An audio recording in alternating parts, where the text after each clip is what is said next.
আমাদের কুষ্টিয়াতে এত সুন্দর বা এত বড় নার্সারি আছে, আগে আমি জানতামই না। তো কাঁঠাল ধরবে তো ভাই? কাঁঠাল ধরবে তো? ভাগ্যের উপরে নির্ভর করে। সে বলে দিলে হইব।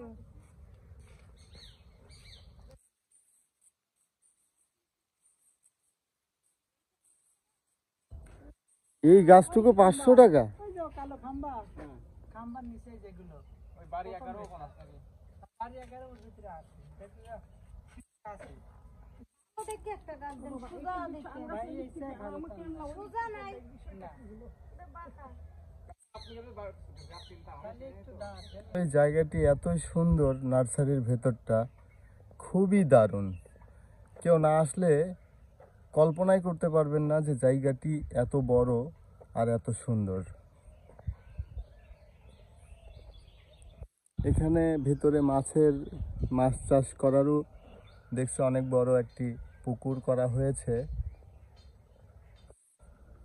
অনেক সুন্দর, একেবারে নিরিবিলি একটি প্রাকৃতিক পরিবেশ এই জায়গাতে। সুন্দর, অনেক সুন্দর। আর এত সুন্দর ধান হয়েছে এই জায়গায়, মানে এখানে তো ধান ভালো হবেই, কারণ যেহেতু এটি একটি সরকারি নার্সারি, এখানে অনেক সার ফাস তারা ব্যবহার করে। তারা জানে যে কি করলে ধান ভালো হবে বা কি করলে গাছ ভালো হবে। দেখেন এখানে অসংখ্য আমের চারা আছে, বিভিন্ন চারা আছে, যেরকম এই যে এইগুলা দেখতে পাচ্ছেন নারকেলের চারা। কারো কি কোনো গাছ যদি প্রয়োজন হয় তো কুষ্টিয়া এই যে তীরমোহনী যাইতে হাতের বামেই পেয়ে যাবেন আমাদের কুষ্টিয়ার সবথেকে নামকরা নার্সারি। অনেক সুন্দর, বিভিন্ন ধরনের গাছপালা এখানে আছে। আসলে আমি এখানে আজকে এক প্রকার, আমি যেখানে চাকরি করি আমার ম্যামের সাথেই এখানে আমার আসা। ম্যাম কিছু গাছ কিনবে, যার কারণে এখানে আসা। তো এসে আমার কাছে অনেক সুন্দর লাগছে, আমার ভালো লাগছে, আমার ভালো লাগতেছে যে জায়গাটি এতই সুন্দর। এর আগে কখনো এখানে আসা হয়নি।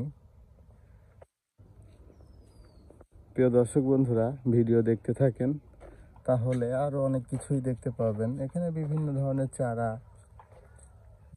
দেয়া হয়েছে।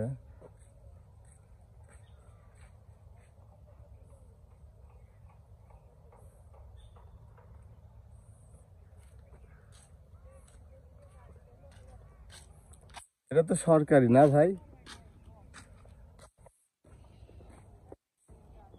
এটি একটি সরকারি নার্সারি। দর্শক বন্ধুরা দেখতেই পাচ্ছেন কত সুন্দর ফুল ধরে আছে বা ফুলের চারা। কারো যদি গোলাপ ফুলের চারা প্রয়োজন হয় আপনারা নিতে পারেন।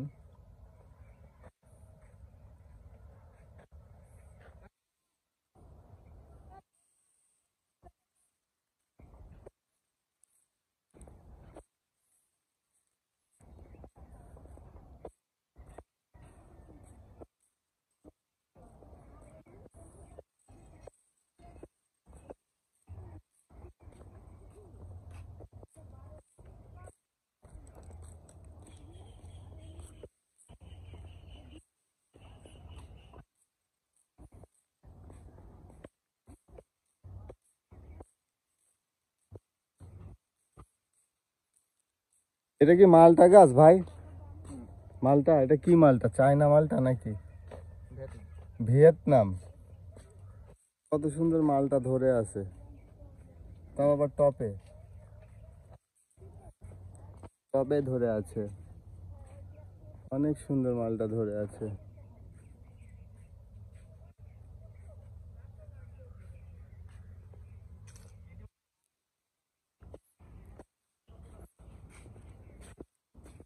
এটা মালটা বাড়ি 11,